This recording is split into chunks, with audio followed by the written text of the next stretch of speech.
رضیت باللہ ربا وبالاسلام دینا وبمحمد صلی اللہ علیہ وسلم نبیا ورسولا۔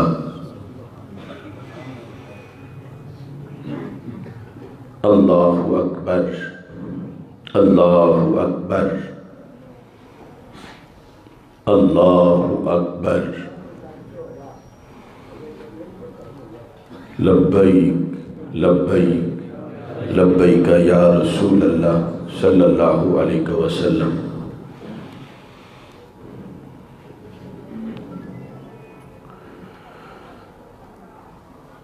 الحمدللہ الذی شرفنا بالاسلام والایمان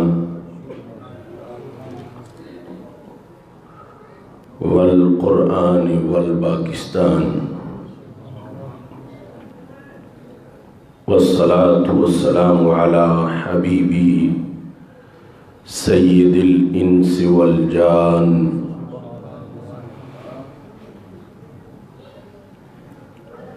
وعلى آلہ واصحابہ فی کل حین وآن۔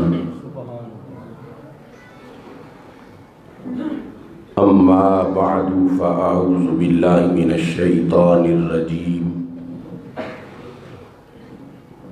بسم اللہ الرحمن الرحیم۔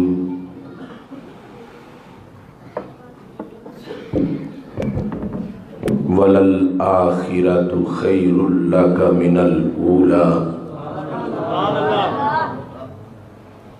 صدق اللہ العظیم وصدق رسولہ النبی الکریم الامین۔ ان اللہ وملائکتہ یصلون علی النبی یا ایہا الذین آمنوا صلوا علیہ وسلموا تسلیما۔ الصلاة والسلام علیک یا سیدی یا رسول اللہ وعلی آلک واصحابک یا حبیب اللہ۔ الصلاة والسلام علیک یا سیدی یا رحمۃ للعالمین وعلی آلک واصحابک یا خاتم النبیین۔ مولاي صل وسلم دائما ابدا على حبيبك خير الخلق كلهم، منزه عن شريك في محاسنه فجوهر الحسن فيه غير منقسم، محمد تاج رسل الله قاطبة، محمد صادق الاقوال والکلم، محمد ذکرہ روح لانفسنا، محمد شکرہ فرد علی الامم۔ رب صل وسلم دائما ابدا علی حبیبک خیر الخلق کلہم۔ اللہ تبارک و تعالی جل جلالہ وعم نوالہ وتم برہانہ وعظم شانہ وجل ذکرہ وعز اسمہ کی حمد و ثنا، اور حضور سرور کائنات مفخر موجودات زینت بزم کائنات دستگیر جہاں غم گسار زماں سید سروراں حامی بے کساں قائد المرسلین خاتم النبیین احمد مجتبیٰ جناب محمد مصطفیٰ صلی اللہ علیہ وآلہ واصحابہ وبارک وسلم کے دربار گہر بار میں ہدیہ درود و سلام عرض کرنے کے بعد، رب ذوالجلال کے فضل اور توفیق سے جمعۃ المبارک جو مسلمانوں کے لیے عید کا دن ہے، اس کے نہایت ہی متبرک لمحات میں خطبہ جمعہ اور نماز جمعہ کی ادائیگی کے لیے اس وقت ہم اللہ کے گھر مسجد میں موجود ہیں، اور آج خصوصی طور پر اہل سنت و جماعت کی عظیم دینی درسگاہ شیخو پورہ کی سرزمین پر جامعہ رضویہ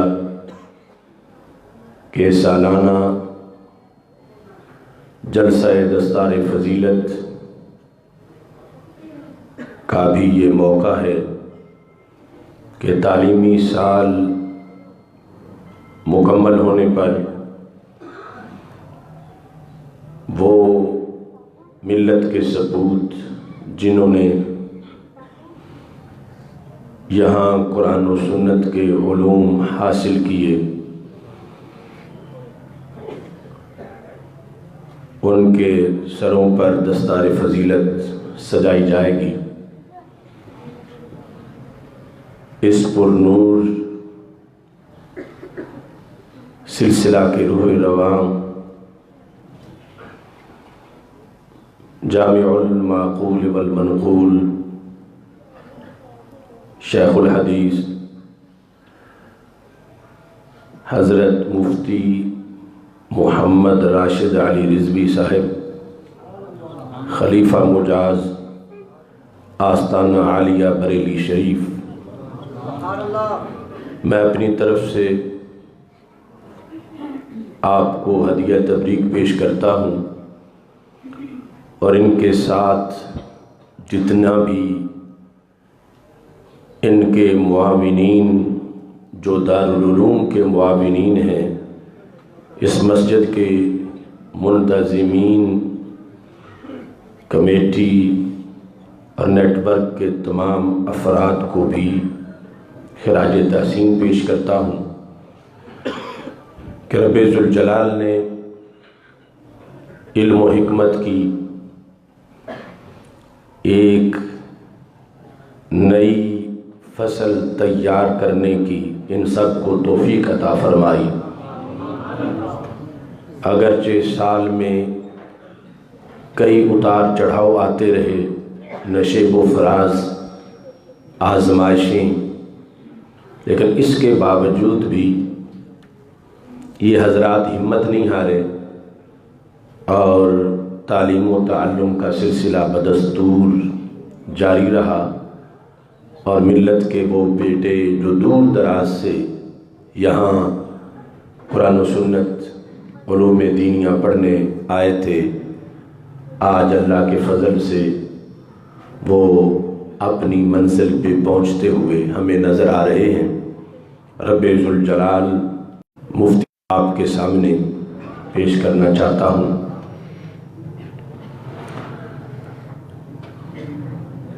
مسند امام احمد میں یہ حدیث شریف ہے، ہمارے آقا صلی اللہ علیہ وسلم ارشاد فرماتے ہیں، ان اللہ زوال الارض، رب ذوالجلال نے میرے لیے زمین کو سمیٹ دیا، فرأیت مشارقها و مغاربها، تو میں نے زمین کے مشرق بھی دیکھے اور مغرب بھی دیکھے۔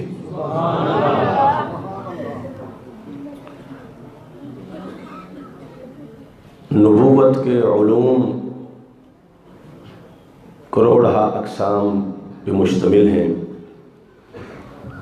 جیسے معراج میں رب ذوالجلال نے رسول اکرم صلی اللہ علیہ وسلم کی اب کو اپنی ذات کا مشاہدہ کروایا، دیدار کروایا، آیات کا مشاہدہ کروایا، تو یہ ایک بار نہیں، ایسے انعامات رب ذوالجلال کی طرف سے ہمارے آقا صلی اللہ علیہ وسلم پر مسلسل ہوتے رہے۔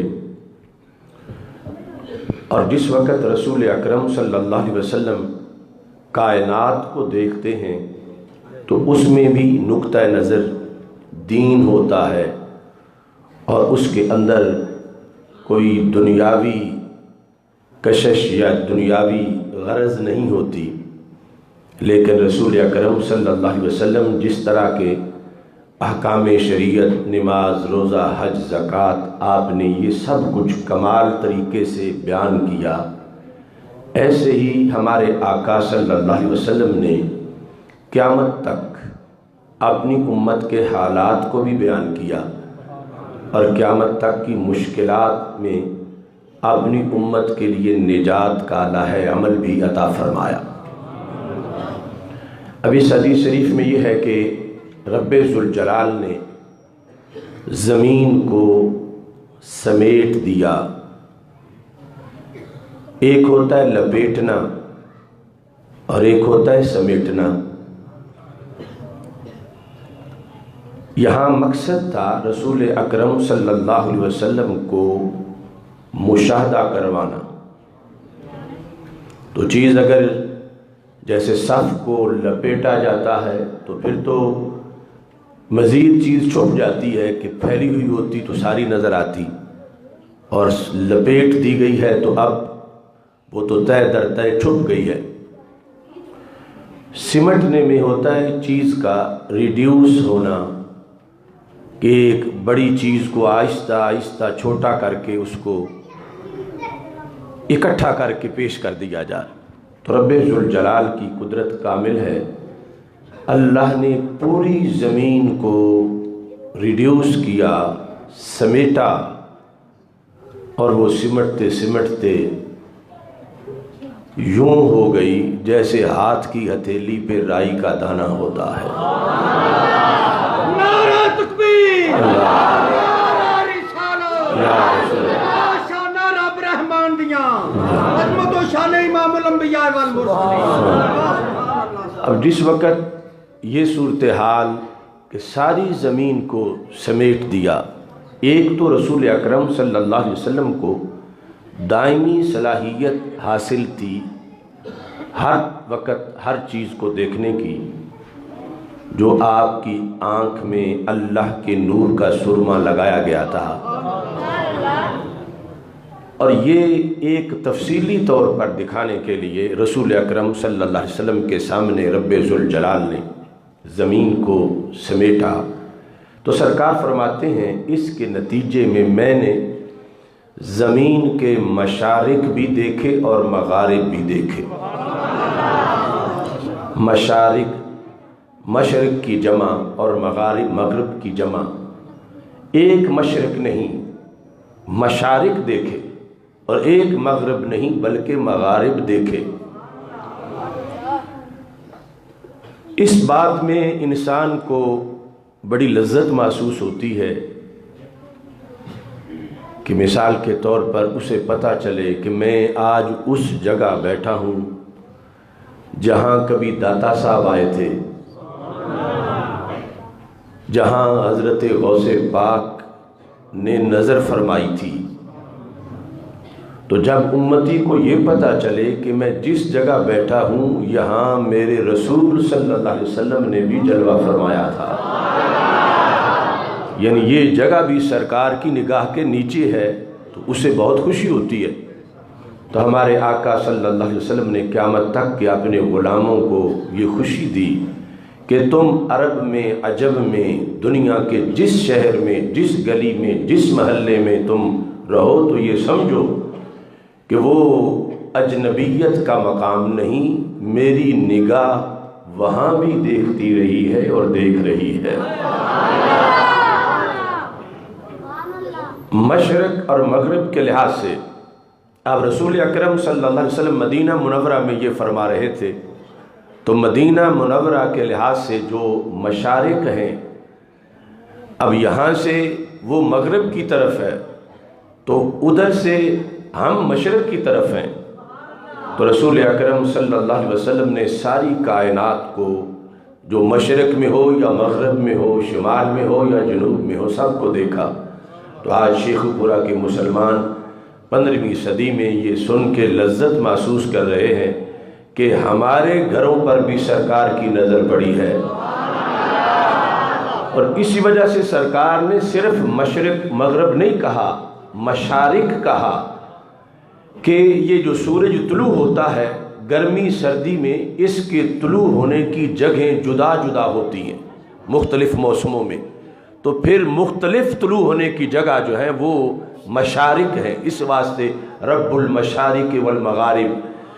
اور پھر یہ ہے کہ ملکوں کے لحاظ سے اب کہیں اس وقت سورج غروب ہو رہا ہے اور کہیں طلوع ہو رہا ہے، تو پھر ہر ملک کے لحاظ سے بھی مشرق و مغرب کا ایک علیحدہ لائحہ عمل ہے۔ تو ہمارے آقا صلی اللہ علیہ وسلم نے واضح فرما دیا، دوسرے لفظوں میں مطلب یہ بنتا ہے کہ میں نے زمین کا چپا چپا دیکھا۔ نعرہ تکبیر، اللہ، نعرہ رسالت، شان نگاہ مصطفیٰ۔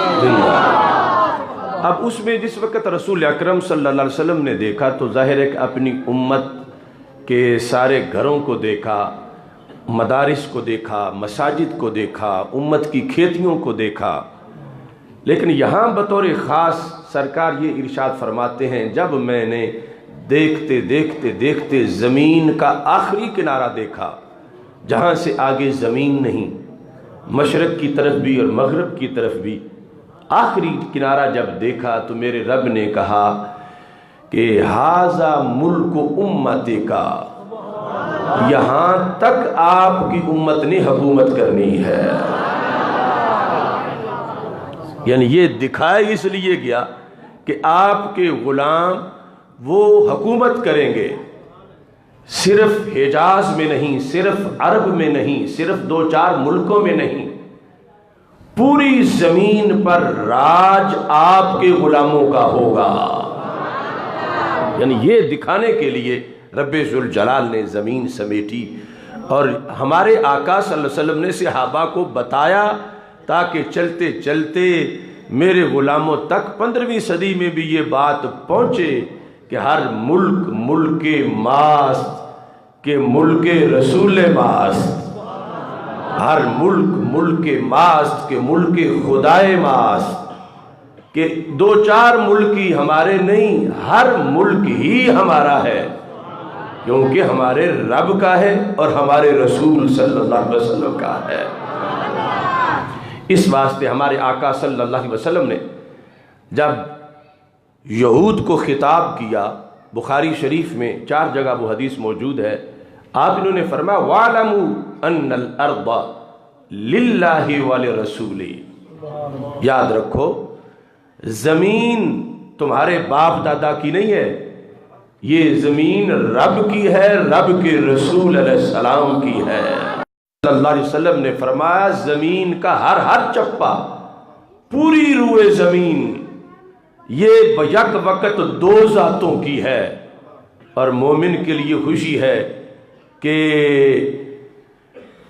2 کریموں کے درمیان مومن کو رب نے یہ مقام دیا ہے کہ یہ زمین مومن کے خدا کی بھی ہے، مومن کے مصطفیٰ کی بھی ہے صلی اللہ علیہ وسلم۔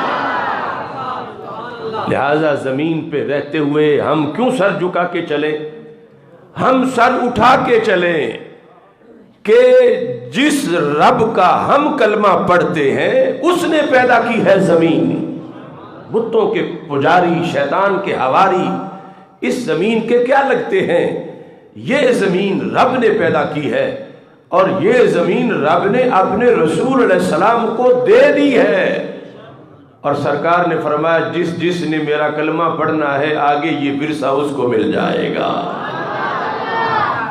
اس میں یہ چیز بھی واضح ہوئی کہ جس وقت جہاد ہوتا ہے اور مسلمان کوئی زمین فتح کرتے ہیں تو یہ نہیں کہ مسلمان غصب کر رہے ہیں، معاذ اللہ کسی کی چیز تھی تو غصب کر رہے ہیں، نہیں، مسلمان تو اپنا قبضہ واپس لے رہے ہیں، کہ قبضہ گروپ ہے جس نے قبضہ کیا ہوا ہے، خواہ وہ یہود ہو، نصارہ ہو، ہندو ہو، سکھ ہو، وہ ہے قبضہ گروپ، اور صحابہ نے قبضہ چھڑایا تھا، مجاہدین نے مختلف صدیوں میں ہمارے فاتحین نے قبضہ چھڑایا ہے، اس واسطے جب خیبر فتح ہوا تو ہمارے آقا صلی اللہ علیہ وسلم نے فرمایا کہ یہود یہاں تم مزارع بن کے رہ سکتے ہو، کرایہ دار بن کے رہ سکتے ہو، یہ زمین تمہاری نہیں، زمین خدا اور خدا کے رسول صلی اللہ علیہ وسلم کی ہے۔ اس واسطے یہ آج مختلف جو ویسٹ مغرب اور یورپ کے گماشتے ہیں کہ یہ دیکھو جہاد سے یہ چھین لیتے ہیں، حکومتیں ملک چھین لیتے ہیں، شہر چھین لیتے ہیں، تو ہم کسی کا نہیں چھینتے، ہم تو اپنے رسول علیہ السلام کے فرمان کے مطابق قبضہ واپس لیتے ہیں کہ جو غیروں نے کیا ہوا ہے، چونکہ ان کے رب نے تو پیدا نہیں کی، ہمارے رب نے پیدا کی ہے۔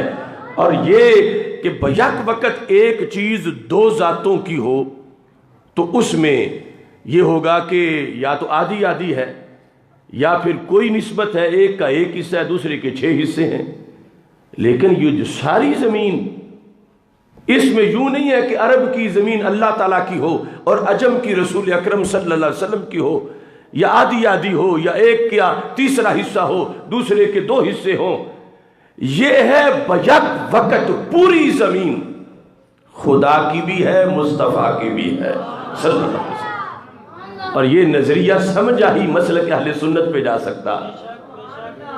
جن لوگوں کو شرک فوبیا ہو چکا ہے کہ کوئی شے بھی جب خدا کی ہو ساتھ کہیں کہ یہ سرکار کی بھی ہے، وہ ذبح کا مسئلہ تو علیحدہ ہے نا، جانور کا ما اہل بھی لغیر اللہ، لیکن یہ ملک اور ملک کے لحاظ سے میں بات کر رہا ہوں، تو وہ کہتے ہیں یہ تو شرک ہو گیا، اللہ کا بھی ہو اور اللہ کے نبی کا بھی ہو، تم نے دونوں ذاتوں کے لیے مان لیا۔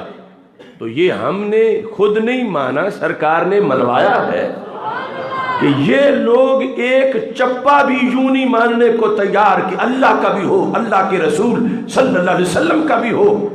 اور ہمارا دین صحیح بخاری میں 4 بار یہ حدیث ہے کہ چپا 2 چپا کی بات نہیں، پوری زمین بیک وقت خدا کی بھی ہے، مصطفیٰ کی بھی ہے۔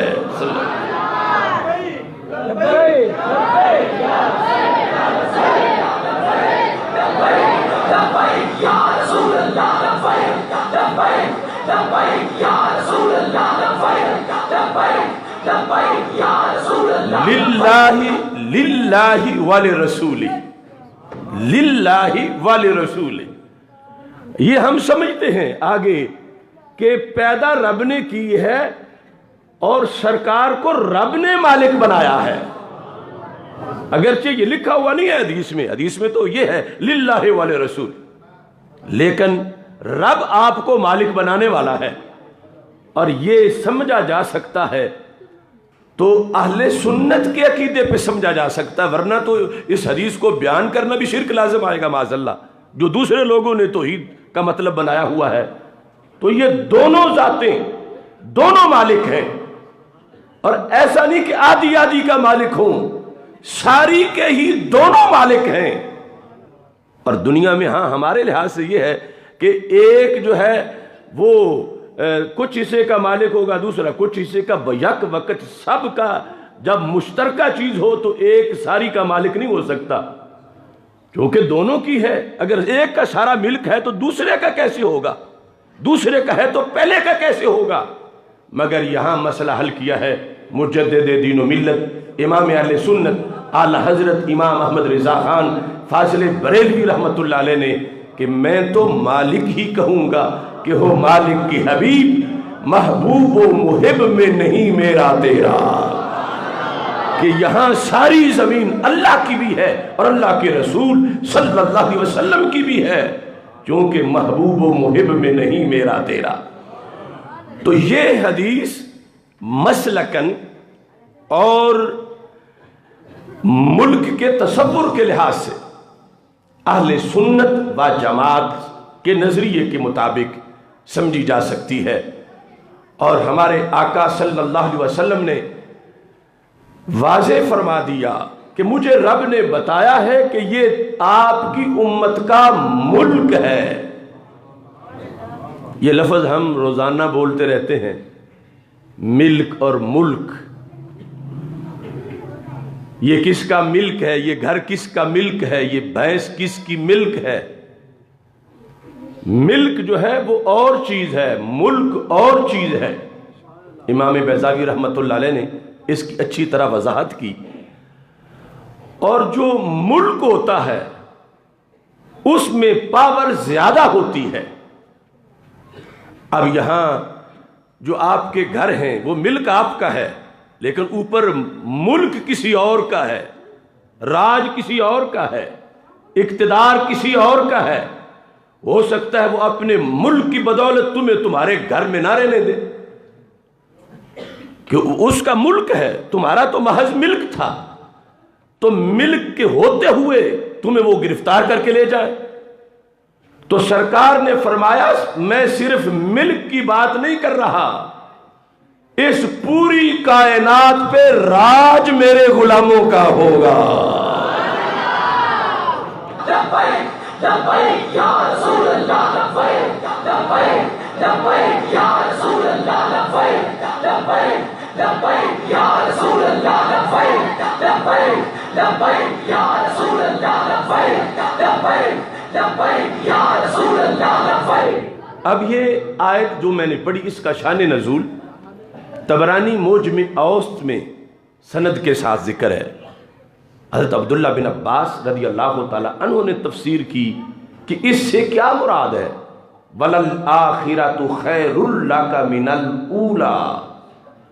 اور ایسے ہی یہ تفسیر جامع البیان، تفسیر طبری، تفسیر ابن جریر جو قرآن کی پہلی تفسیر ہے مأثور سند کے ساتھ، اس میں بھی یہی شان نزول ذکر ہے۔ اور ایسے ہی امام قرطبی کی الجامع لاحکام القرآن، اس کے اندر بھی یہ شان نزول ذکر ہے۔ کیا شان نزول؟ حضرت عبداللہ بن عباس رضی اللہ تعالی عنہ کہتے ہیں اُرِیَ النَّبِیُّ صلی اللہ علیہ وسلم ما یفتح اللہ علی امتہ بعدہ، سبحان اللہ، کہ رسول اکرم صلی اللہ علیہ وسلم کو رب کی طرف سے دکھایا گیا جو جو علاقے آپ کے وصال کے بعد آپ کی امت فتح کرے گی، یہ علاقے سرکار کو دکھائے گئے کہ فلاں ملک بھی فتح ہو جائے گا، فلاں بھی فتح ہو جائے گا، فلاں بھی فتح ہو جائے گا، فلاں بھی فتح ہو جائے گا۔ جب سرکار دو عالم صلی اللہ علیہ وسلم نے یہ دیکھا فَسُرَّ بِذَالِكَ، سرکار بڑے مسرور ہوئے، مسرت محسوس کی، بڑے خوش ہوئے کہ میرے یہ جس وقت رسول اکرم صلی اللہ علیہ وسلم کو خوشی ہوئی فَنَزَلَ جِبْرِيلُ بِقَوْلِهِ وَلَلْآخِرَةُ خَيْرٌ لَكَ مِنَ الْأُولَى۔ تو اس موقع پر جبریل یہ آیت لے کے آ گئے کہ محبوب ہر بعد والی گھڑی وہ آپ کے لیے پہلے سے زیادہ عروج کی ہے۔ تو یہ آیت دیہی خوشخبری فتوحات کی رہی ہے۔ اس آیت میں امت مصطفیٰ صلی اللہ علیہ وسلم کی فتوحات کا ذکر ہے۔ اور اس سلسلہ میں بخاری شریف میں ہے کہ دوپہر کا وقت تھا، حضرت ام حرام بنت ملحان رضی اللہ تعالی عنہا جو ہمارے آقا صلی اللہ علیہ وسلم کی رضائی خالہ تھیں، آپ ان کے گھر قیلولہ فرماتے تھے۔ تو دوپہر کے لیے قیلولے میں جب آپ سو رہے تھے تو اچانک مسکراتے ہوئے بیدار ہوئے۔ تو حضرت ام حرام بنت ملحان نے پوچھا کہ گھر میں صرف میں ہی ہوں اور مجھے تو کوئی ایسی وجہ نظر نہیں آئی کہ جس پر مسکرایا جائے، لیکن وجہ تو کوئی ضرور ہے کہ آپ مسکرا رہے ہیں۔ یہ بخاری شریف میں ہے اور 10-12 مقامات پر ہے۔ تو میرے آقا صلی اللہ علیہ وسلم نے فرمایا کہ ابھی خواب میں نے دیکھا، نبیوں کا خواب بھی وحی ہوتا ہے، ناس من امتی رکبوا سبع جہاز البحر غزاة فی سبیل اللہ، میں نے دیکھا کہ میری امت کے کچھ مجاہد سمندر کی پشت پہ سوار ہو گئے ہیں اور وہ دور جا کے نکلے اور انہوں نے ایک ملک کو فتح کیا ہے اور اس کے تخت پہ وہ بادشاہ بن کے بیٹھے ہوئے ہیں، وہ مسکرا رہے ہیں، ان کو دیکھ کے میں بھی مسکرا رہا ہوں۔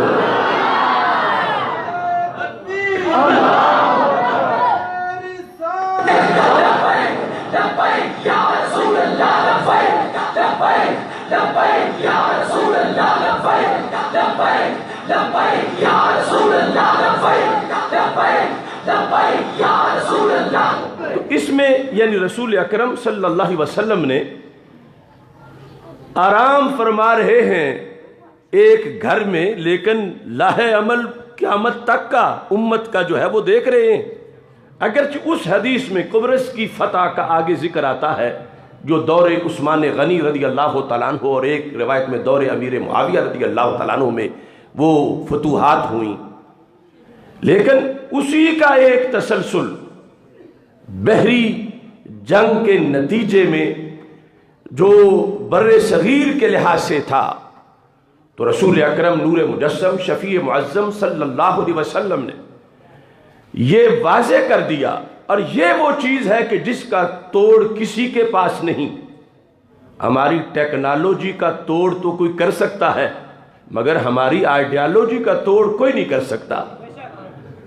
اب ایک ہندو، کافر، سکھ، یہودی، نصرانی، اس کی ٹیکنالوجی جتنی بھی تیز ہو، لیکن وہ کس جذبے سے لڑے گا، اس کا رب سے کیا رابطہ ہے، اس کا رسول اکرم صلی اللہ علیہ وسلم تاجدار ختم نبوت علیہ السلام سے کیا اس کی نسبت ہے، اس کی قرآن سے کیا نسبت ہے. اب وہ جتنا بھی ٹیکنالوجی کا زور ہو، اس میں وہ جذبہ نہیں آ سکتا جو اللہ کے ماننے والے میں جذبہ ہے. بتوں کے پجاریوں کو وہ کہاں نصیب، والذین آمنوا اشد حبا للہ. قرآن کا فیصلہ ہے کہ جو اللہ والے اللہ سے پیار کرتے ہیں، بتوں والے نہیں کر سکتے بتوں سے. اور پھر جب پتہ ہے آج کے ایک مجاہد فوجی کو کہ میں جس سٹیٹ کی سلطنت کے بارڈر پہ کھڑا ہو کر اندھیری رات میں پہرا دے رہا ہوں، مجھے تاجدار مدینہ صلی اللہ علیہ وسلم کی آنکھ دیکھ رہی ہے، تو میرا کچھ ضائع نہیں ہوگا، میرے لیے خیر ہی خیر ہے. کیونکہ بخاری شریف میں ہے، ہمارے آقا صلی اللہ علیہ وسلم نے فرمایا قیامت تک، 2-4 سال نہیں، قیامت تک فرمایا میرا امتی جو کام کرے گا وہ مجھے دکھایا جائے گا، میرے سامنے ہوگا. حتیٰ بڑے بڑے کارنامے تو دور کی بات ہے، یعنی وہ تو بہت زیادہ میں ان پر دیکھوں گا، نظر کروں گا. حتی القضاة یخرجها الرجل من المسجد، فرمایا یہاں تک کہ ایک چھوٹی سی مسجد سے صرف تنکا اٹھا کے باہر پھینکے کہ یہ مسجد کے شایان شان نہیں، رب میں وہ بھی دیکھوں گا. تو جب پاکستان کا فوجی یہ یقین رکھتا ہے کہ جو مسجد سے تنکا اٹھانے پر کہ یہ مسجد کے لائق نہیں، اسے باہر پھینکو، جو رسول یہ بھی دیکھتے ہیں، تو پاک زمین اسلام کی جس پر بت پرست قابض ہیں، اور جب مجاہد انہیں اٹھا کے باہر پھینکے گا تو اسے یقین ہے کہ سرکار کی طرف سے فیض ضرور آئے گا.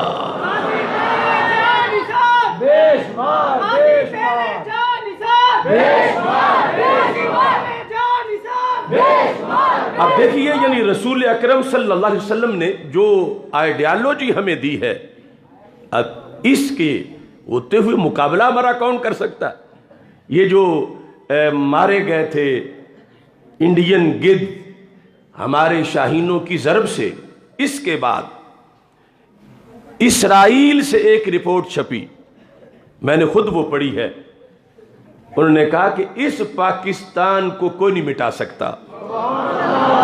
یہ میرے پاس وہ چھپی رپورٹ ہے، کیوں نہیں مٹا سکتا؟ انہوں نے کہا کہ اس کا نظریہ ایسا نظریہ ہے کہ جو لوگوں کا ایمان ہے،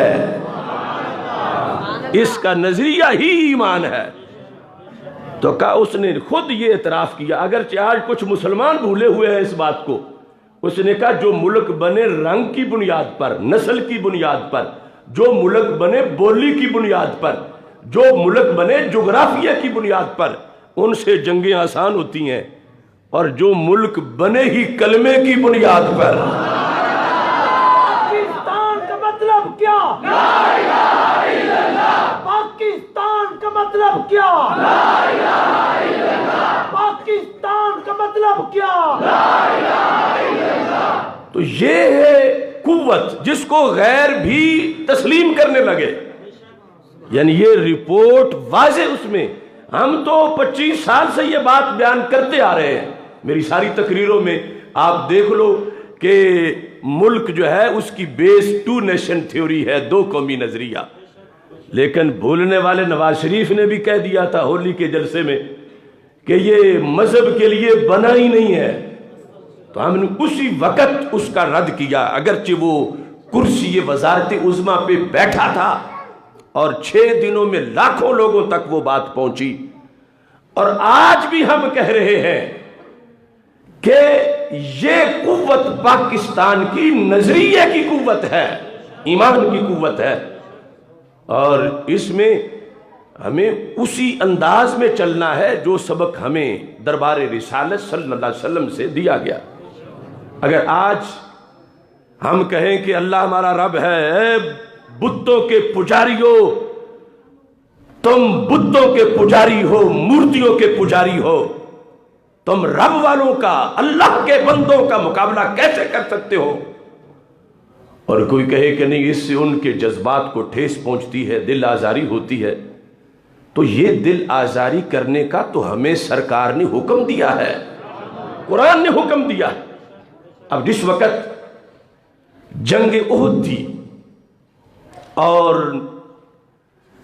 کافر پہاڑ پہ چڑھ گئے، بخاری شریف میں ہے، حضرت ابو سفیان رضی اللہ تعالیٰ عنہ نے ابھی کلمہ نہیں پڑھا تھا، اور جب کافی شہادتیں ہو گئی تو انہوں نے سمجھا کہ معاذاللہ اب کام ختم ہو گیا ہے، اب جو کچھ ہم نے کرنا تھا، ان کی قیادت بھی شہید ہو گئی ہے، تو انہوں نے نعرہ لگایا، کہتے ہیں لَنَا الْعُزَّى وَلَا عُزَّى لَكُمْ، ہمارا عزہ ہے، تمہارا کوئی عزہ نہیں ہے۔ یہ کفر و شرک اس طرح پھنکارتے ہوئے انہوں نے نعرہ لگایا، تو سرکار نے فرمایا انہیں جواب دو۔ لبیک یا رسول اللہ، لبیک لبیک لبیک یا رسول اللہ، لبیک لبیک لبیک یا رسول اللہ، لبیک لبیک لبیک یا رسول اللہ۔ تو یہ فرمایا اللہ مولانا، اللہ ہمارا مولا ہے۔ اے لات منات کے پجاریوں، تم عزہ لیے پھرتے ہو، رکھو عزہ اپنے پاس۔ اللہ مولانا ولا مولا لکم، اللہ ہمارا مولا ہے، تمہارا کوئی مولا نہیں ہے۔ تو اب یہ جب سرکار فرمائیں تو سرکار کے غلام کیوں نہ نعرہ لگائیں؟ اللہ اکبر، اللہ اکبر، اللہ اکبر، اللہ اکبر، اللہ اکبر، اللہ اکبر، اللہ اکبر۔ اب اس میں جس وقت یہ نعرہ ہم سمجھتے ہیں، کچھ لوگ کہیں گے دیکھو رب کے تو سارے بندے ہیں، تم آج یہ بھی تقسیم کرنا شروع کر گئے ہو، تو یہ ہم نہیں کر رہے، سرکار نے، بلکہ قرآن میں ہے، سورہ محمد صلی اللہ علیہ وسلم۔ اس لیے تو ہم نے مسئلہ توحید میں پی ایچ ڈی کی ہوئی ہے کہ رب ہونا اور ہے، مولا ہونا اور ہے۔ جب رب کی بات ہوتی ہے تو الحمدللہ رب العالمین، وہ رب سارے جانوں کا ہے، لیکن مولا صرف مسلمانوں کا ہے۔ رب سارے جانوں کا ہے، رب سارے جانوں کا ہے، اسی نے تو سب پیدا کیے، وہی تو روزانہ کھلاتا ہے، لیکن مولا صرف مسلمانوں کا ہے۔ کیسے؟ سورہ محمد میں یہ آیت موجود ہے صلی اللہ علیہ وسلم، ذَلِكَ بِأَنَّ اللَّهَ مَوْلَى الَّذِينَ آمَنُوا وَأَنَّ الْكَافِرِينَ لَا مَوْلَى لَهُمْ۔ یہ قرآن کا فیصلہ ہے۔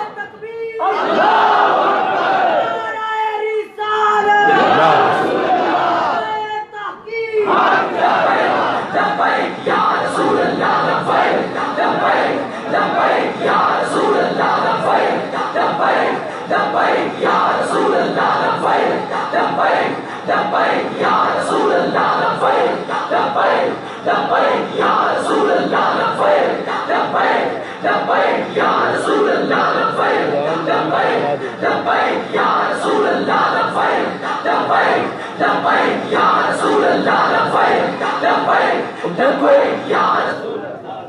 رب وہ سارے جہانوں کا ہے، پیدا اسی نے کیے سب، اور کھلاتا پلاتا بھی وہی ہے، اور کسی کے پاس کیا ہو سکتا ہے؟ وہ تو کچھ کر ہی نہیں سکتے. رب سارے جہانوں کا ہے، اور مولا صرف، بولو تو اس مولا صرف، مولا صرف، مولا صرف. اب یہ حقائق جب قرآن میں لکھے ہوں اور اس سے بندہ جاہل ہو اور پھر بیان بازی کرے، پھر وہ اعتراض علماء پہ کرے کہ یہ دیکھو دیواریں کھڑی کر رہے ہیں، یہ دیکھو تنگ نظر ہیں. اب بتاؤ جو قرآن کہے کیا ہم وہ چھوڑ سکتے ہیں؟ قرآن میں 26ویں پارے کے اندر رب ذوالجلال کا یہ واضح فرمان ہے، جس کا چاہے کوئی ترجمہ پڑھ لے. یہ بالکل یہ جو ہمارے دوسرے تیسرے سال کے بچے یا دوسرے تیسرے سال کے کورس میں جو پڑھ رہے ہیں، یہ تو ان کو بھی سب کو ترجمہ آتا، اور آپ کو بھی، چونکہ جو لفظ ہے وہ تو روزانہ آپ بھی بولتے ہیں، کوئی لفظ مشکل اس میں ہے ہی نہیں. اب دیکھو سورہ محمد صلی اللہ علیہ وسلم کے خالق کائنات جل جلالہ کا فرمان ہے. یہ سورہ محمد صلی اللہ علیہ وسلم 26واں پارہ، اس کے اندر خالق کائنات جل جلالہ نے فرمایا، آیت نمبر 11 ہے، آیت نمبر 11 ہے، ذالک بأن اللہ مولی الذین آمنوا، بے شک اللہ مولا ہے کس کا؟ آگے وَأَنَّ الْكَافِرِينَ، بے شک وہ جو کافر ہے، کافرین کا مطلب تو سب کو آ رہا ہے نا سمجھ، وَأَنَّ الْكَافِرِينَ، بے شک وہ جو کافر ہیں ان کا کیا حکم ہے؟ تو خالق کائنات جل جلالہ اس حکم کو بیان کرتے ہوئے آیت نمبر 11 کے اندر فرماتا وَأَنَّ الْكَافِرِينَ لَا مَوْلَى لَهُمْ. لا کا معنی تو سب کو آتا ہے نا، لا میں نے نہیں، مولا میں نے مولا، لہم میں نے ان کے لیے، اور بے شک کافروں کا کوئی مولا، کافروں کا کوئی مولا، کافروں کا کوئی مولا، موتی کا کوئی مولا، بتوں کے پجاریوں کا کوئی مولا.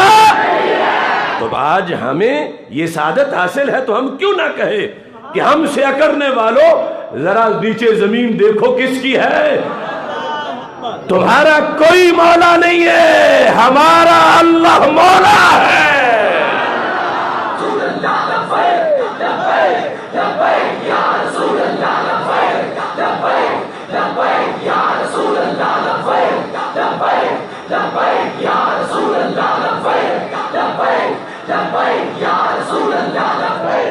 اب دیکھو، اب یہ ہم پہ کوئی پابندی لگائے کہ اس سے ہندوؤں کی دل آزاری ہوتی ہے، تو ہم نے تو دیکھنا ہے قرآن کیا کہتا ہے. اگر کسی کی دل آزاری ہوتی ہے تو اپنا علاج کرائے. قرآن کہتا ہے کہ کافروں کا کوئی مولا. اب اس میں فرق واضح کرنے کے لیے، ایک تمہارے دروازے پر شام کے ٹائم کتا آ کے کھڑا ہو گیا، اور دوسرا ایک بہت بڑا مہمان، اس کا وفد گیٹ پہ پہنچا، اس کو تم نے بیڈ روم میں جا کے بٹھایا، کتے کو دروازے پر ہی تم نے روٹی کا ٹکڑا پھینک کے کہا مگرو لو. اب روٹی اسے بھی تم نے دی اور بیڈ روم پہ بٹھا کے مہمان کو بھی کھلائی. ادھر پیار ہے کھلانے میں، ادھر نفرت ہے کھلانے میں. کھلاتا سب کو وہی ہے، لیکن جنہیں پیار سے کھلاتا ہے وہ مسلمان ہے. دیکھو کافروں کا ایک مولا بھی نہیں ہے، اور ہمارے کتنے مولا ہیں؟ ہمارے مولا اللہ ایک ہے مگر مولا تو ہمارے کئی ہے. یہ تو توحید کا مسئلہ سپیشلائزیشن ہے. اللہ ایک ہے مگر مولا ہمارا ایک نہیں ہے. سب سے بڑا مولا وہ ہے جو کہا کہ وَأَنَّ الْكَافِرِينَ لَا مَوْلَى لَهُمْ. لیکن دوسری طرف رب ذوالجلال نے قرآن مجید برہان رشید کے اندر اس چیز کو بھی واضح لفظوں میں بیان کر دیا.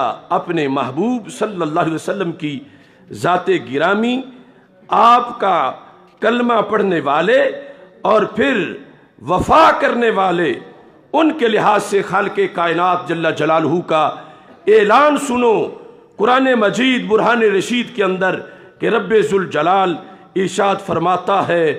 یہ سورہ تحریم ہے. کون سی سورہ ہے؟ تحریم. سورہ تحریم کے اندر رب ذوالجلال کا فرمان ہے، آیت نمبر 4. اللہ تعالیٰ فرماتا ہے فَإِنَّ اللَّهَ هُوَ مَوْلَاهُ. ایک تو میرے محبوب کے لیے مولا کون ہے؟ اللہ. فَإِنَّ اللَّهَ هُوَ مَوْلَاهُ. اللہ بھی مولا ہے. پھر وَجِبْرِيلُ، جبریل بھی مولا ہے. وَصَالِحُ الْمُؤْمِنِينَ، سارے مومنین بھی مولا ہے. جو صالحین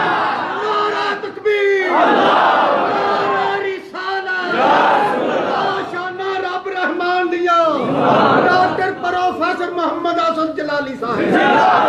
اب دیکھو فَإِنَّ اللَّهَ هُوَ مَوْلَاهُ، تو یہاں لفظ مولا اللہ کے بارے میں.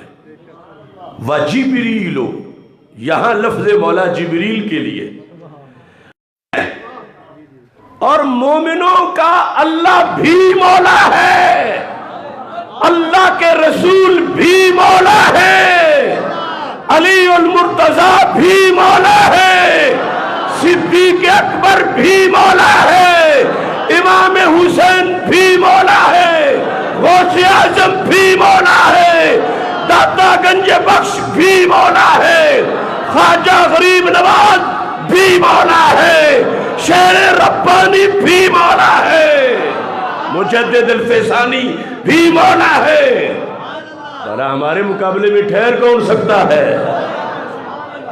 تو قرآنی نقطہ نظر سے دیکھو، ان کے لیے ایک مولا بھی نہیں مانا گیا قرآن کے مطابق. ابھی حدیث تو بعد میں ہے. قرآن کے مطابق، اور قرآن کی تشریح نہیں، خود لفظ قرآن میں، لفظ قرآن کے اندر. تو ہم پھر کیوں نیچے کسی کے لگیں اور کیوں ہم سہم کے بیٹھ جائیں؟ اللہ فرما رہا ہے ان کا کوئی مولا نہیں، تمہارا ان سے مقابلہ جن کا کوئی مولا نہیں ہے. اور تم ہو کہ جن کا وہ مولا ہے جس نے اور بھی تمہارے کئی مولا بنا دیے ہیں. جو ہمارے آقا صلی اللہ علیہ وسلم نے فرمایا من کنت مولا ہو فہذا علی مولا ہو، جس کا میں مولا ہوں اس کا علی بھی مولا ہے. تو اس رجب شریف میں ہم خواجہ غریب نواز جن کی چھٹی شریف منائی جا رہی ہے، تو یہ ہمارا ورثہ ہے، یہ ہماری تاریخ ہے، یہ ہماری پہچان ہے. لہذا دنیا بھر کے کافروں، ہٹ جاؤ ہمارے راستے سے، تمہارا کوئی مولا نہیں ہے، ہمارا وہ مولا ہے جس نے ہمارے لاکھوں مولا بنائے ہیں. اب یہ ہمارے آقا صلی اللہ علیہ وسلم پر آیت کا نزول ہوا، اور شاید آپ نے پہلی بار آج سنا ہو کہ یہ اس کا شان نزول کیا ہے. ورنہ ہم اکثر پڑھتے ہیں تو اس کو، اور یقیناً وہ اس کا ایک حصہ ہے کہ محبوب آپ کو ہر گھڑی نئی عظمت دی جائے گی. وَلَلْآخِرَةُ خَيْرٌ لَكَ مِنَ الْأُولَىٰ. لاکا، اس لاکا نے بھی کئی لاکھ کھولے ہیں. وَلَلْآخِرَةُ خَيْرٌ لَكَ من الاولا، کہ جب بھی کوئی ملک فتح ہوگا تو سرکار اتنے ہی خوش ہوں گے. جب بھی مجاہد نکلیں گے فتح کرنے کے لیے تو اوپر یہ شمار سرکار کی شان میں ہوگا کہ چلے گئے خود دنیا سے مگر دیکھ رہے ہیں، اور ان کا دیا ہوا جذبہ ان کے غلاموں میں اتنا ہے تو سب سرکار کی طرف منسوب ہو رہا ہے. کشمیر فتح ہو سرکار کی طرف منسوب، انڈیا فتح ہو سرکار کی طرف منسوب. اور ہو میں اس نقطہ نظر میں کہہ رہا ہوں کہ ابھی ہوا نہیں ہے، مگر رب کعبہ کی قسم ہمارے پاس قرآن و سنت سے وہ دلائل ہے کہ صرف کشمیر نہیں، ہمیں بارڈر پار ایک نیا پاکستان نظر آ رہا ہے.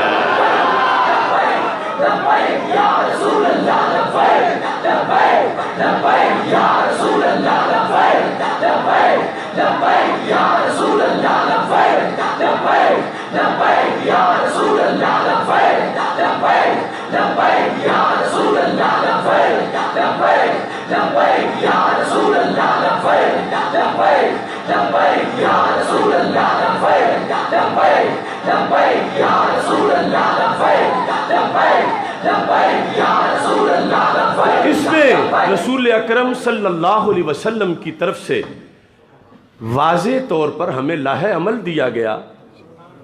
تو جن مجاہدوں کے پاس ایسی خوشخبریاں ہوں، جس قوم کے پاس ایسی خوشخبریاں ہوں، انہیں بھلا روک کون سکتا ہے اور ان کا مقابلہ کون کر سکتا ہے؟ تو اس بنیاد پر کسی کو تو یہاں نیا پاکستان نظر آتا ہے، ہم کہتے ہیں وہ پرانی رہنے دو. یعنی نیا پاکستان اس معنی میں کہ جس میں گلی گلی کنجر ناچیں اور عورت مارچ کے نام پر حیا کا جنازہ نکلے، جس کے اندر یہود و حنود کو خوش کرنے کی باتیں ہوں، جس کے اندر اسرائیل کو ماننے کے بکواس ہوں. ہمیں ایسے نئے پاکستان کے مقابلے میں وہ جماعت علی شاہ والا پرانا پاکستان منظور ہے کہ جو مسجد بنا کے گئے، ہم نے اس میں نظام مصطفیٰ کی جماعت کرانی ہے. اور نئے پاکستان کے ہم بھی قائل ہیں، لیکن وہ بارڈر سے دوسری طرف، ادھر بھی زمین اسلام کی ہے، ادھر بھی زمین اسلام کی ہے، اور وہاں قیامت سے پہلے ہر صنم قدے کی چھت پر اسلام کا جھنڈا لہرائے گا انشاءاللہ. تو رسول اکرم نور مجسم شفیع معظم صلی اللہ علیہ وسلم پر یہ آیت نازل ہوئی، اور ساتھ دوسرا جو اگلی آیت ہے اس کے لحاظ سے دوسری سند میں ہے ان علی بن عبداللہ بن عباس ان ابیہ، کہ حضرت عبداللہ بن عباس کے بیٹے اپنے باپ سے روایت کرتے ہیں. آگے سند سے یہ لکھا ہوا ہے، کہتے ہیں کہ ہمارے آقا صلی اللہ علیہ وسلم کو سامنے ساری فتوحات پیش کی گئیں، تو رب نے ساتھ یہ آیت نازل کی وَلَسَوْفَ يُعْطِيكَ رَبُّكَ فَتَرْضَىٰ، کہ یہ اس وقت تو جتنا ملک ہے نا تمہارا، جتنی فتوحات ہوئی ہیں، اللہ اور بھی دیتا جائے گا، اور بھی دیتا جائے گا، اور بھی دیتا جائے گا، یہاں تک کہ ساری زمین تمہارے غلاموں کے قبضے میں ہوگی، اور محبوب تم مزید راضی ہو جاؤ گے. تو لہٰذا یہ مشن سرکار کو خوش کرنے کا مشن ہے، یہ مشن رسول اکرم صلی اللہ علیہ وسلم کی ختم نبوت کا مشن ہے. کیونکہ ہمارے آقا صلی اللہ علیہ وسلم نے فرمایا، بخاری شریف میں ہے، ہر نبی کو رب ذوالجلال نے کوئی نہ کوئی معجزہ دیا جسے دیکھ کر بشر اس کا کلمہ پڑھتے رہے. فرما انما کان الذی اوتیت وحیا اوحی اللہ الی، میرا معجزہ سب سے بڑا قرآن ہے. تو پھر فرمایا ارجو ان اکون اکثرہم تابعا، جب میرا معجزہ قرآن ہے تو پھر اس کی یہ شان ہے کہ قیامت تک وہ لوگوں کو میری دعوت دیتا رہے گا. تو پھر جتنی بڑی میری امت ہوگی اتنی سارے نبیوں کے مل کے بھی ان کی کسی کی نہیں ہوگی. اس بنیاد پر نبی اکرم نور مجسم شفیع معظم صلی اللہ علیہ وسلم نے بر صغیر پاک و ہند کا ایک لاہ عمل بیان کیا. یہ سنن نسائی ہے، اس کے اندر ایک حدیث نہیں، سرکار نے متعدد صرف اس بارے میں رہنمائی فرمائی ہے. ہمارے آقا صلی اللہ علیہ وسلم، یہ دیکھو باب غزوۃ الہند نظر آیا ہے، باب غزوۃ الہند. اور یہ میرے پاس اس کے تقریباً جدا جدا 40 کے قریب حوالہ جات ہے. اور سند کی بحث کہ سند کے لحاظ سے حدیث کا بالکل صحیح ہونا، یہ ساری چیزیں اس پر اللہ کے فضل سے ہم تحقیق کر چکے ہیں. اور یہ بات بھی ذہن میں رکھو، کچھ لوگ کہتے ہیں کہ یہ بعد میں جنگ ہوگی تو یہ غزوہ کیسے ہے؟ تو اس پر باقاعدہ بحث ہوئی ہے. امام زرقانی نے کہا کہ یہ جو اصطلاح بنی ہے کہ خود سرکار تشریف لے جائیں تو غزوہ ہوتا ہے اور اپنے صحابہ کو بھیجتے تو سریہ ہوتا ہے، انہوں نے کہا کہ یہ اصطلاح محدثین نے اپنے طور پر بنائی ہے. یعنی اس کے بارے میں کوئی آیت نہیں ہے، اس کے بارے میں کوئی حدیث بھی نہیں ہے کہ سرکار دو عالم صلی اللہ علیہ وسلم نے فرمایا کہ میں جاؤں تو وہ غزوہ ہوتا ہے. تو سرکار نے تو مطلقاً جنگ کرنے کو غزوے سے تعبیر کیا ہے. اور یہ جو اصول ہے وہ بھی انہوں نے کہا کہ کلیہ نہیں اکثریہ ہے جو محدثین نے بنایا ہوا. تو ایک طرف محدثین کا قانون ہو اور دوسری طرف سرکار کے الفاظ ہوں تو ترجیح تو اس کو ہے جو سرکار کے الفاظ ہیں، سرکار فرما کے گئے ہیں. اور یہ قانون بھی میری تحقیق کے مطابق امام بخاری جیسے محدثین کے بعد بنا ہے، کیونکہ بخاری شریف میں امام بخاری نے کئی سریوں کا عنوان بھی غزوہ لکھنے بنی ہے. تو اس بنیاد پر اس میں کوئی حرج نہیں. اور باقی سرکار جب فرما رہے ہیں کہ زمین میرے سامنے سمیٹی گئی ہے اور یہ لشکر بھی جائے گا یہ لشکر بھی جائے گا، تو سرکار کی نگاہ نبوت کے نیچے ہی سب کچھ ہوگا، کوئی دوری تو ہے نہیں. تو میرے آقا صلی اللہ علیہ وسلم کا ایک فرمان جو اس باب میں امام نسائی نے 3 حدیثیں ذکر کی ہیں. تیسرے نمبر پر حدیث نمبر 3175، جس کے بارے میں یہ جو ناصر الدین البانی ہے اس نے اس کو سلسلۃ الصحیحہ کے اندر ذکر کیا ہے، اور اس نے بھی گواہی دی ہے کہ یہ مکمل فائنل سیکا راوی ہے. اس میں کوئی راوی بھی ایسا نہیں ہے کہ جو کمزور ہو. اس کے لفظ یہ ہیں، حضرت ثوبان جو رسول اکرم صلی اللہ علیہ وسلم کے خصوصی خادم تھے، وہ کہتے ہیں کہ نبی اکرم صلی اللہ علیہ وسلم نے فرمایا اصابتان من امتی احرزہم اللہ من النار. میری امت کے 2 لشکر، میری امت کے 2 لشکر رب نے انہیں جہنم سے آزاد کر دیا ہے.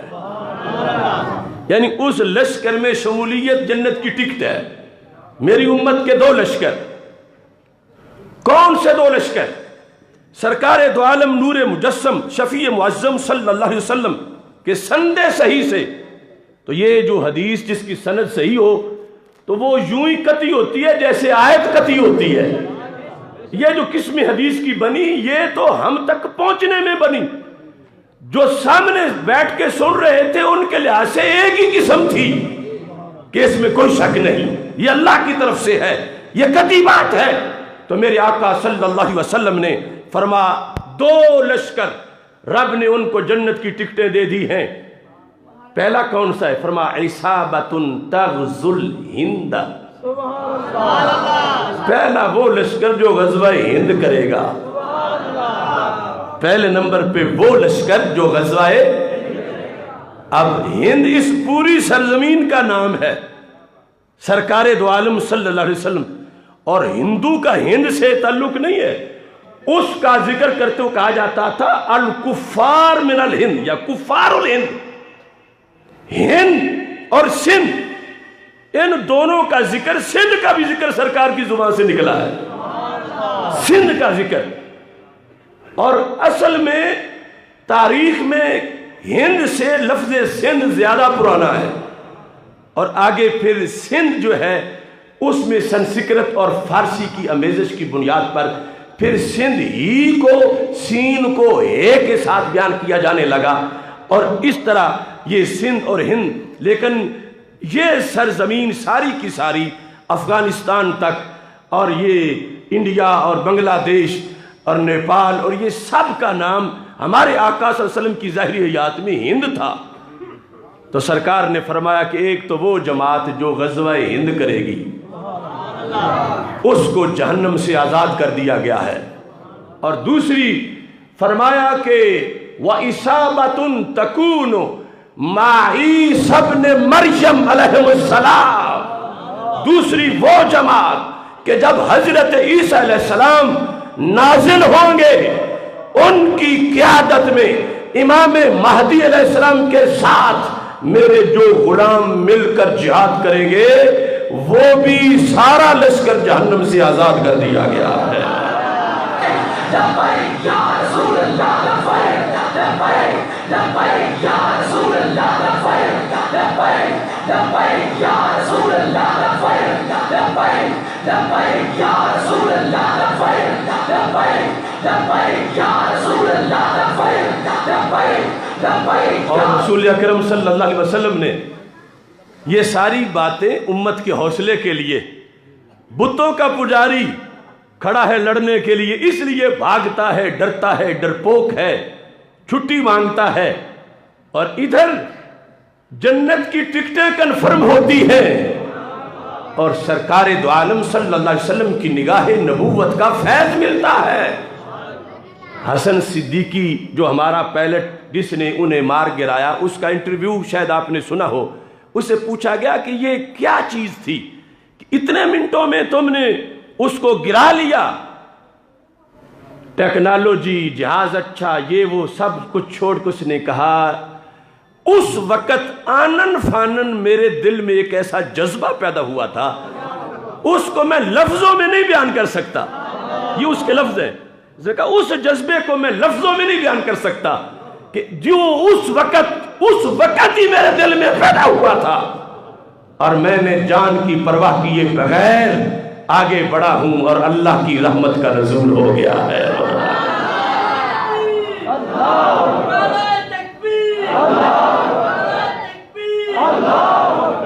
اب اس میں ہمارے آقا صلی اللہ علیہ وسلم نے یہ باتیں، یہ بلکہ ارشادات اتنے واضح فرمائے، اگرچہ وہ لشکر بڑی دیر بعد جو حضرت عیسیٰ علیہ السلام کی قیادت میں ہوگا، سرکار فرماتے ہیں انی لأعرف اسماءہم، اس کے جتنے فوجی ہوں گے مجھے سب کے نام آتے ہیں، سب کو میں پہچانتا ہوں۔ انی لأعرف اسماءہم واسماء آبائہم، مجھے یہ بھی پتا ہے کہ ان کا اس مجاہد کے باپ کا کیا نام ہے، دادا کا کیا نام ہے، پردادا کا کیا نام ہے، اور ساتھ یہ ہے وَأَلْوَانَ خُجُولِهِمْ، جن گھوڑوں پہ بیٹھ کر وہ جہاد کریں گے، سرکار فرماتے ہیں میں ان گھوڑوں کے رنگ بھی جانتا ہوں۔ رسول اللہ لبیک لبیک لبیک یا رسول اللہ، لبیک لبیک لبیک یا رسول اللہ، لبیک لبیک لبیک یا رسول اللہ، لبیک لبیک لبیک یا رسول اللہ، لبیک لبیک لبیک یا رسول اللہ۔ اب آپ دیکھیں کہ جس وقت ہمارا فوجی ٹینک پہ بیٹھا ہے یا جہاز پہ بیٹھا ہے اور اسے دین یہ بتا رہا ہے، سرکار کی حدیث یہ بتا رہی ہے کہ تجھے بھی سرکار جانتے ہیں، تیرے ٹینک کا رنگ بھی جانتے ہیں، اس کے جذبے کی کیا صورتحال ہوئی؟ تو یہ ساری چیزیں نبی اکرم نور مجسم شفیع معظم صلی اللہ علیہ وسلم نے بیان فرمائیں۔ اور حدیث غزوہ ہند، یہ جو کتاب الفتن امام مروزی کی ہے، 229 ہجری میں ان کی وفات ہے، اتنے پرانے امام، انہوں نے اپنی کتاب کے اندر ایک پورا باب اس سلسلے میں ذکر کیا، اور وہ احادیث ساری تو ذکر کرنے کا وقت نہیں ہے، لیکن اختصار کے ساتھ 290 صفحے پر اس کا چرچا، اس کا ذکر موجود ہے۔ یہ دیکھو غزوہ ہند کا باب، غزوہ ہند کا باب نظر آ رہا ہے، اس کے اندر حدیث شریف میں ہمارے آقا صلی اللہ علیہ وسلم نے ارشاد فرمایا کہ سرکار دو عالم نور مجسم شفیع معظم صلی اللہ علیہ وسلم نے واضح لفظوں کے اندر اس چیز کا ذکر کیا کہ میری امت کا ایک لشکر یاتو ارض الہند، ہند کی زمین کو اپنے قدموں تلے رون دے گا، یعنی کوئی اس کے سامنے اکڑ نہیں سکے گا۔ وَيَأْخُذُ كُنُوزَهَا، اور بت پرستوں کے خزانوں پہ وہ قبضے کرے گا۔ اور پھر فرمایا کہ وہ بِمُلُوكِ الْهِنْدِ مُغَلَّلِينَ، وہاں پر جو قبضہ گروپ ہے ان کے بادشاہوں کو توق پہنا کے بندروں کی طرح کھینچ کے لے آئے گا۔ مغللین، ان کو بیڑیاں پہنا کر، توق پہنا کر موتی جیسوں کو پکڑا جائے گا۔ یہ جو احادیث ہے، چونکہ ان کے لحاظ سے ہم نے ایک مستقل پروگرام رکھا ہے مینار پاکستان پر 30 مارچ کو انشاءاللہ عقیدہ توحید سیمینار اور احادیث غزوہ ہند کی روشنی میں پاکستان زندہ باد کانفرنس، کہ جس کے مطابق غزوہ ہند جو ہم نے ساری ریسرچ کی، اللہ کے فضل غوری ہو، یہ اسی غزوہ ہند کا تسلسل ہے اور پاکستان غزوہ ہند کا مورچہ ہے، اور غزوہ ہند فتوحات کی نوید ہے۔ حضرت عمر رضی اللہ تعالی عنہ نے سروے کرایا فوج بھیجنے کے لیے، تو بحری رستے کا یہ بتایا گیا، ذہبی نے سیر اعلام النبلاء میں لکھا ہے کہ سمندر اتنا بڑا سمندر ہے، یہ جو کراچی آ کر فتوحات کا سلسلہ شروع کرنا، جدے سے چلنا، تو کہا کہ اتنا سمندر بڑا ہے کہ اگر موجیں طغیانی پہ ہوں تو کشتیاں الٹ جاتی ہیں، اور اگر ٹھہری ہوئی ہوں تو اتنی ہیبت طاری ہوتی ہے بندہ پاگل ہو جاتا۔ تو حضرت عمر رضی اللہ تعالیٰ نے کہا میرے لیے تو ایک فوجی دنیا بھر کے خزانوں سے زیادہ قیمتی ہے، تو میں ایسے نہیں کروں گا، ابھی مزید قوت آئے گی، ہمارے جو عسکری ذرائع ہیں، عسکری آلات حرب ہیں، ان میں ایڈوانس ہوں گے تو پھر ابھی نہیں کریں گے۔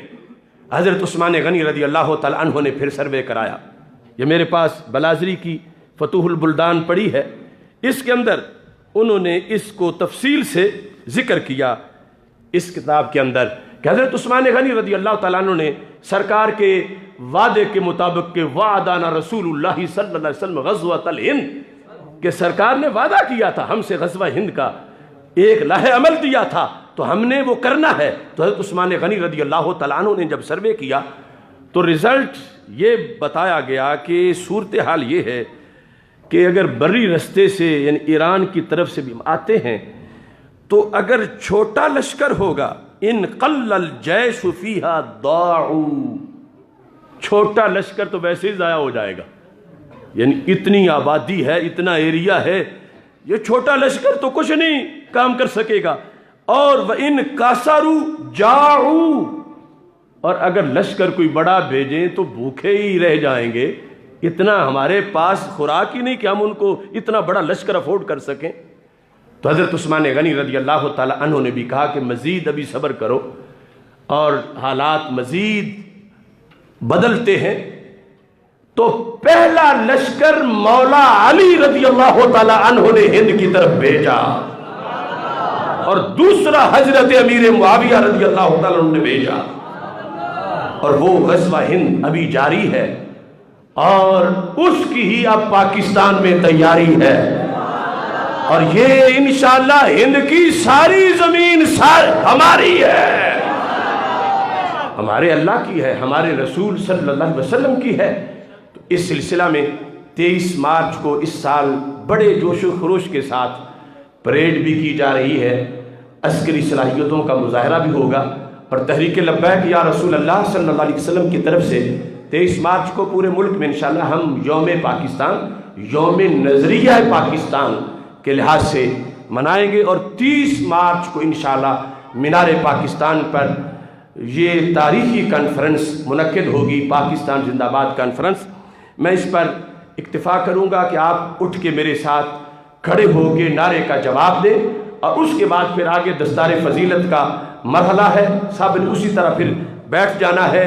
نعرہ تکبیر، اللہ اکبر، اللہ اکبر، اللہ اکبر، اللہ اکبر، اللہ اکبر، اللہ اکبر، اللہ اکبر، اللہ اکبر، اللہ اکبر، نعرہ رسالت یا رسول اللہ، نعرہ رسالت یا رسول اللہ، نعرہ رسالت، تاجدار ختم نبوت زندہ باد، زندہ باد، تاجدار ختم نبوت زندہ باد، زندہ باد، تاجدار ختم نبوت زندہ باد، زندہ باد، تاجدار ختم نبوت زندہ باد، زندہ باد، اولیاء کا ہے فیضان پاکستان، پاکستان، اولیاء کا ہے فیضان پاکستان، پاکستان، جیوے جیوے پاکستان، جیوے جیوے پاکستان، جیوے جیوے پاکستان، ساڈا جیوے پاکستان، شالا جیوے پاکستان، جیوے جیوے پاکستان، جیوے جیوے پاکستان، پاکستان بنایا تھا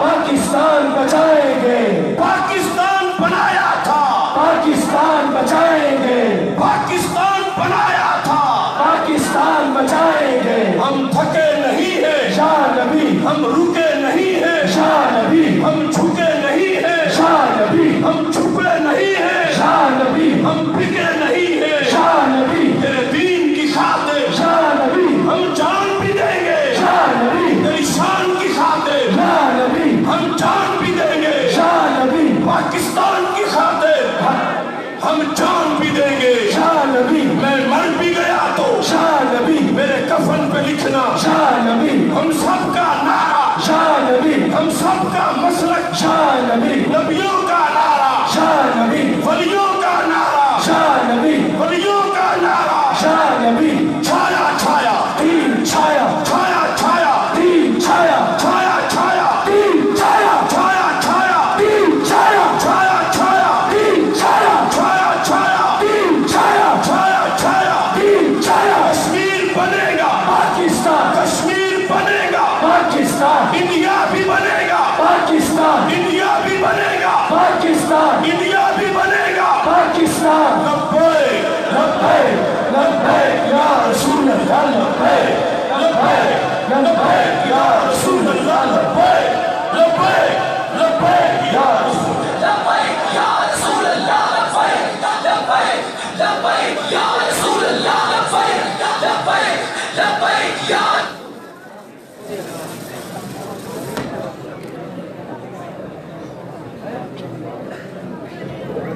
تمام افراد اپنی اپنی نشستوں میں تشریف رکھیں۔ بلا تاخیر اب وہ منظر ہوا چاہتا ہے جس کا آپ کو انتظار تھا۔ ان تمام دوستوں کے سروں پر دستار فضیلت سجائی جا رہی ہے، اور ان کے لیے خوشبختی ہے کہ ان کے سروں پر دستار فضیلت سجانے کے لیے قائد ملت اسلامیہ، کنز العلماء، مفکر اسلام ڈاکٹر پروفیسر محمد اشرف آصف جلالی صاحب آپ ان کے سروں پر دستار فضیلت سجائیں گے۔ میں بلا تاخیر ان کے نام لیتا جا رہا ہوں، اور دوستوں سے گزارش ہے وہ قریب قریب بھی تشریف لے جائیں۔ سب سے پہلے دستار فضیلت سجوانے کے لیے محمد احسن منیر وہ آئے اور قائد ملت اسلامیہ ڈاکٹر مفتی محمد اشرف آصف جلالی صاحب سے اپنے سروں پر دستار سجاتے ہیں۔ محمد احسن منیر۔ لا الہ الا اللہ، لا الہ الا اللہ، حق لا الہ۔ دوسرے نمبر پر اپنی دستار فضیلت سجوانے کے لیے محمد عمران جو اپنے سر پر دستار فضیلت سجانے کے لیے قبلہ قائد محترم کنز العلماء ڈاکٹر محمد اشرف آصف جلالی صاحب آپ سے اپنے سروں پر دستار فضیلت سجوا رہے ہیں۔ لا الہ الا اللہ، لا الہ۔ تیسرے نمبر پر محمد شہباز وہ آئے اور آ کر اپنے سر پر قبلہ قائد محترم سے دستار فضیلت سجوائیں.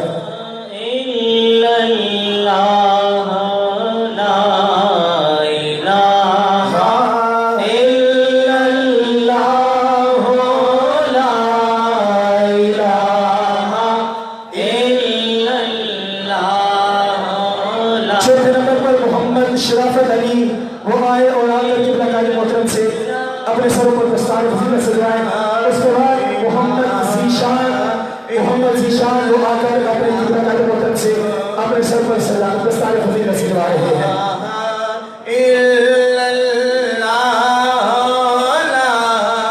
آگے محمد توقیر چشتی وہ آئے اور آ کر اپنے سروں پر دستار فضیلت سجوائیں.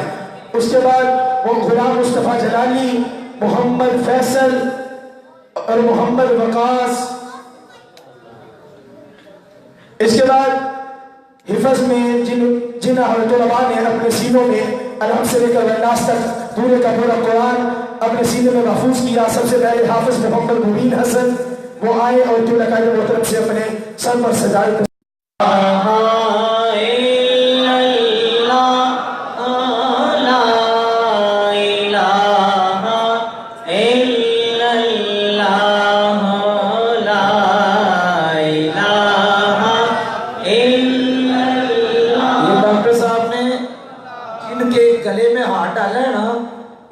مدرسے سے پولیس والوں نے اٹھایا کس لیے کہ لبیک کا نعرہ لگاتا ہے. 3 مہینے جیل میں رہ کے آیا تو ڈاکٹر صاحب نے اپنے گلے کا ہار اس کے گلے میں ڈال دیا. سبحان اللہ.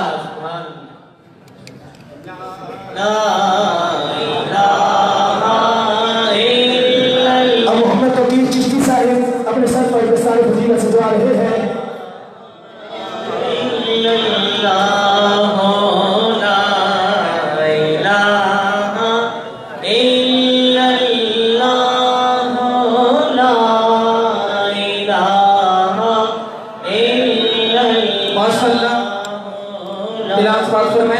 کل جمعرات جو تھی اس کے اندر تقریروں کا مقابلہ ہوا اور جنہوں نے ماشاءاللہ پوزیشن حاصل کی ہے ان کا میں نام لینے لگا ہوں اور ان کی انعام جو ہوگا وہ کنز العمال ڈاکٹر محمد نصر احمد جلالی صاحب سے حاصل کریں گے.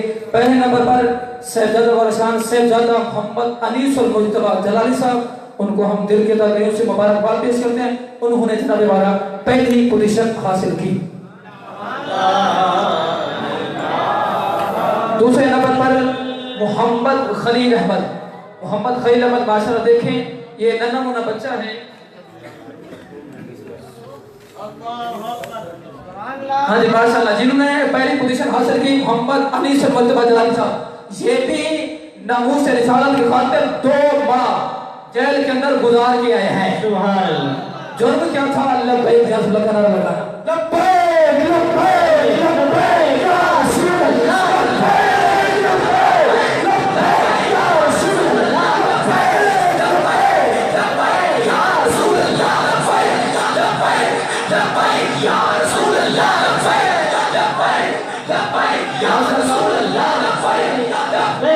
تیسرے نمبر پر تشریف لاتے ہیں محمد فرحان جلالی صاحب. سبحان اللہ. اور قید محترم کے ہاتھ سے اپنے انعام حاصل کرتے ہیں. چوتھے نمبر پر محمد توقیر چشتی صاحب جنہوں نے دستار بھی کرائی اور ماشاءاللہ انعام بھی حاصل کر رہے ہیں. علامہ محمد توقیر چشتی صاحب.